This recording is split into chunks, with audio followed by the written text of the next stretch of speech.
Je vous propose de découvrir une maison d'édition qui a plusieurs particularités. Elle propose des jeux, mais des jeux qui sont intelligents, qui amènent la réflexion et qui sont, on pourrait croire, pour des enfants, mais qui attirent un large public. On appelle cela un public familial. Pour en parler, je vous propose d'accueillir Guillaume Bouilleux, qui est le directeur France de Smart Game. Bonjour. Bonjour Xavier. Est-ce que vous pouvez déjà nous parler de cette maison Smart Game qui est vraiment particulière dans le paysage ludique? Oui, bien sûr. Alors, je reviens en effet sur le nom de la société. La société, en fait, s'appelle Smart. Smart, c'est le nom de l'éditeur, qui est une société belge située dans la banlieue d'Anvers. Et trois marques aujourd'hui animent l'activité de la société. Les Smart Games, qui sont donc les jeux de réflexion et de logique pour toute la famille, et deux marques tournées vers les enfants dans le domaine du jouet, et plus particulièrement dans le domaine de la construction magnétique. Ce sont les Smart Max et Geo Smart. Voilà. On reparlera de GeoSmart dans une prochaine interview. Là, on va s'intéresser à Smart Games. Est-ce que Smart Games tient vraiment à ses particularités, c'est-à-dire des jeux pour un joueur, de réflexion, mais simples à comprendre? Alors en effet, la particularité de la gamme Smart Games, c'est de pouvoir se jouer seul, puisque vous avez un défi à résoudre. C'est bien pour ça que j'insiste sur la définition de jeu de réflexion et de logique, puisque ce sont des défis évolutifs. Vous en avez un certain nombre, enfin plusieurs dizaines, mais qui vont vous amener à résoudre des défis de plus en plus complexes, mais à travers une pédagogie liée bien évidemment à la maîtrise de la mécanique de jeu. En revanche, ces jeux ont une particularité, c'est que vous pouvez réfléchir à plusieurs autour de l'un de ces jeux pour justement vous aider, suggérer des solutions. Donc ça se rencontre évidemment de manière très commune, notamment sur les salons durant lesquels nous présentons nos jeux. Et en effet, l'un des prérequis à l'édition de nos jeux, c'est de pouvoir présenter en fait une mécanique de jeu en 3 phrases. Et c'est ce qu'on appelle en fait chez nous le système 1, 2, 3, que vous retrouvez d'ailleurs au dos de nos boîtes de jeux, qui vous amène en donc 3 coups d'œil, 3 lectures de phrases courtes, de comprendre quel est le but, quel est l'enjeu du titre. Ces jeux sont pour un public familial et la particularité, c'est qu'ils s'adressent à des enfants dès l'âge de 3 ans. C'est vraiment pour apporter, comme on le répète depuis le début, cette notion de réflexion dans le jeu. Oui. Alors en fait, les enfants de toute façon sont les premiers à vouloir jouer, bien évidemment. Et la logique, ce n'est pas, enfin, il n'y a pas un âge arbitraire où l'on commence en fait à réfléchir, où on commence à utiliser sa logique. Donc c'est vrai qu'il a fallu déterminer un âge, on va dire initial. L'âge initial correspond essentiellement à la motricité de l'enfant, puisque évidemment on va demander à l'enfant de pouvoir manipuler les pièces, et bien évidemment également un âge auquel l'enfant doit être capable de comprendre, puisque le parent va être quand même l'accompagnateur de l'enfant, de comprendre quel est le but du jeu. Donc c'est pour ça que 3 ans, ça nous a semblé être l'âge propice pour avoir nos premiers jeux. Et puis ensuite, nous avons en fait toute une gamme de jeux qui bien évidemment après s'adresse à toute la famille, sachant que la précision que je souhaite apporter, c'est que lorsque l'on dit qu'un jeu est à partir d'un certain âge, c'est surtout lié à la compréhension par, on va dire, l'enfant de la règle de jeu. Mais ce n'est pas lié intrinsèquement à la difficulté au niveau du jeu. Vous avez par exemple un jeu qui est l'un de nos meilleures ventes qui s'appelle Antivirus. Antivirus est un jeu à partir de 8 ans, mais vous avez des défis qu'un enfant de 8 ans aura extrêmement de mal à résoudre. Et seuls des adultes qui y passeront un certain temps, et après c'est un petit peu entraîné quand même, y arriveront. Mais en revanche, un enfant, dans le cadre d'Antivirus, dès 8 ans pourra tout à fait comprendre la règle de jeu et il pourra aisément résoudre au moins 50 à 60% des défis.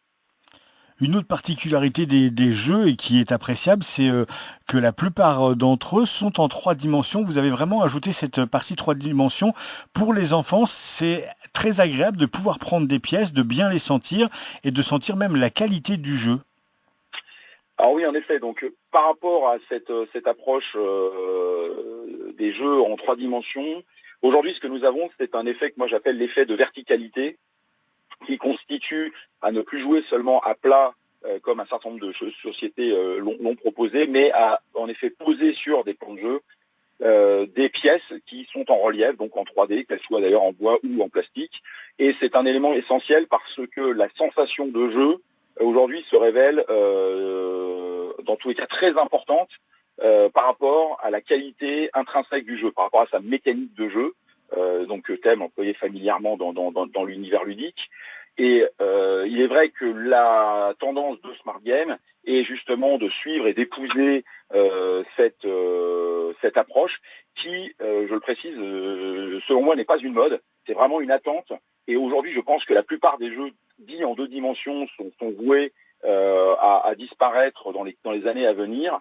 Il faudra trouver des subtilités pour pouvoir justement leur donner cet effet volume et cette possibilité de déplacer des pièces en 3 dimensions sur le plan de jeu. Il y a également l'utilisation en effet des matériaux. L'utilisation de ces matériaux se révèle vraiment intéressante parce qu'elle permet, en fonction des types de jeux qui sont développés, d'utiliser soit du bois si on veut se placer dans un certain contexte, qui peut être également le contexte du thème, soit en effet du plastique, soit de la gomme, soit pourquoi pas, on peut aussi avoir des tissus. Mais en l'occurrence, c'est vrai que cette ergonomie de jeu est de plus en plus importante dans l'attente qu'en fait le joueur, qui a envie en même temps qu'il passe un bon moment à jouer, avoir en fait du plaisir à manipuler quelque chose d'agréable et de beau. Et puis vous proposez des jeux facilement transportables, qui se rangent facilement, et aussi une gamme de jeux magnétiques, agréables pour le partir en voyage. Alors en fait, la gamme Smart Games se décline à travers une 50aine de titres, et ces titres, on propose eux-mêmes, on va dire, des sous-catégories de jeux. Et dans ces catégories, il y a en effet une gamme plus particulièrement destinée au voyage ou au déplacement, parce que bien évidemment certains jeux que l'on appelle compacts ou de poche peuvent tout à fait se jouer dans les transports en commun, hein, pas seulement à l'arrière de la voiture ou dans le train. Et ça correspond également à une taille, à une facilité de rangement et également à un prix tout à fait abordable. Mais les fondamentaux des jeux Smart Games sont respectés, c'est-à-dire que vous avez toujours un certain nombre de défis, donc entre 48 et 60, donc un nombre d'heures de jeu très important, et toujours cette notion de défi évolutif. Donc bien évidemment, lors d'un trajet court, vous prendrez peut-être un défi pas trop compliqué. S'il est plus long, vous pouvez déjà vous estimer en mesure de jouer de nombreuses minutes à l'aide de nos jeux. Alors c'est vrai que vous avez des jeux magnétiques, là vous en parliez, qui sont chez nous une vraie réussite. Je reviens sur l'ergonomie en termes d'ergonomie, parce que ces jeux vous proposent tout en un, c'est-à-dire que la règle est imprimée, donc vous ne pouvez pas la perdre. Les défis sont reliés au livret et les seules pièces mobiles sont finalement les pièces magnétiques que vous allez devoir placer sur le plan de jeu, puisque vous avez l'un de ces éléments qui est aimanté. Donc on peut difficilement faire plus ergonomique et plus fin, car ce sont des jeux qui pèsent 100 grammes, 150 grammes et qui font 2 cm d'épaisseur. Donc là, c'était vraiment une volonté de pouvoir proposer en effet une déclinaison de nos types de jeux, on va dire plus classiques en termes de taille et d'occupation d'espace pour les voyages. Et puis on retrouve des jeux qui sont fédérateurs avec le petit chaperon rouge, avec de belles figurines, avec du toucher. On retrouve des jeux avec des dinosaures en 3D, des forteresses, des pingouins, des voitures, enfin des thèmes vraiment fédérateurs. On peut aussi parler des nombreuses récompenses que vous avez eues, car c'est à ça qu'on voit que une gamme de jeux marche. Depuis 2015, vous recevez régulièrement des récompenses.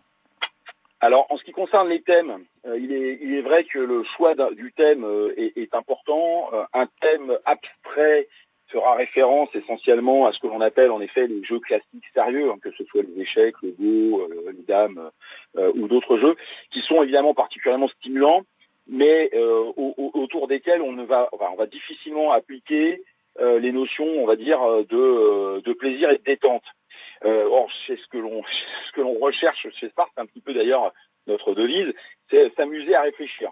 Et en l'occurrence, s'appuyer sur un thème fort, comme celui que vous citiez des dinosaures pour les plus grands ou du petit chaperon rouge pour les plus petits autour des contes, permet justement de mettre en situation de jeu les enfants dans un contexte connu ou agréable.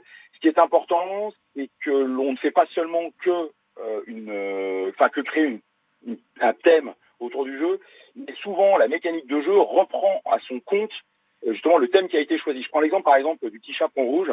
Ce que je trouve particulièrement réussi, c'est que le petit chaperon rouge se balade dans les bois, puisque sur le plan de jeu, vous avez des sapins justement en gomme, en 3 dimensions. Il doit se rendre à la maison de Mère Grand, et donc vous allez poser des tuiles qui sont en fait le chemin. Donc là, vous êtes complètement en accord avec le thème. Lorsque le loup apparaît, le loup doit poser également un chemin sur le plan de jeu, mais ce chemin sera toujours plus court que celui du petit chaperon rouge. Pourquoi ? Parce que le loup mange la grand-mère avant que le petit chaperon rouge n'arrive. Donc vous voyez bien que là, vous avez une mécanique de jeu qui correspond en fait à 100% au thème qui a été choisi. Et ça, c'est vraiment intéressant parce que lorsque l'enfant joue, il va absolument retrouver justement le conte que ses parents lui auront décrit ou lu. Donc ça, c'est un élément c'est un élément sur lequel en fait, auquel nous tenons beaucoup, c'est de pouvoir avoir une présentation vraiment globale de notre jeu. Et ce qui concerne les prix... Voilà, vous aviez posé une autre question, Xavier. Oui, c'était pour parler des prix que vous recevez depuis 2 ans maintenant. Hein. Voilà, alors donc les prix, c'est un sujet différent. Alors les prix sont à l'aune de la perception que chacun dans son pays a de ce qu'est un jeu de société. Alors là, j'en profite pour vous donner un exemple flagrant. Nous recevons des prix à peu près partout, dans tous les cas dans le monde, sauf en France.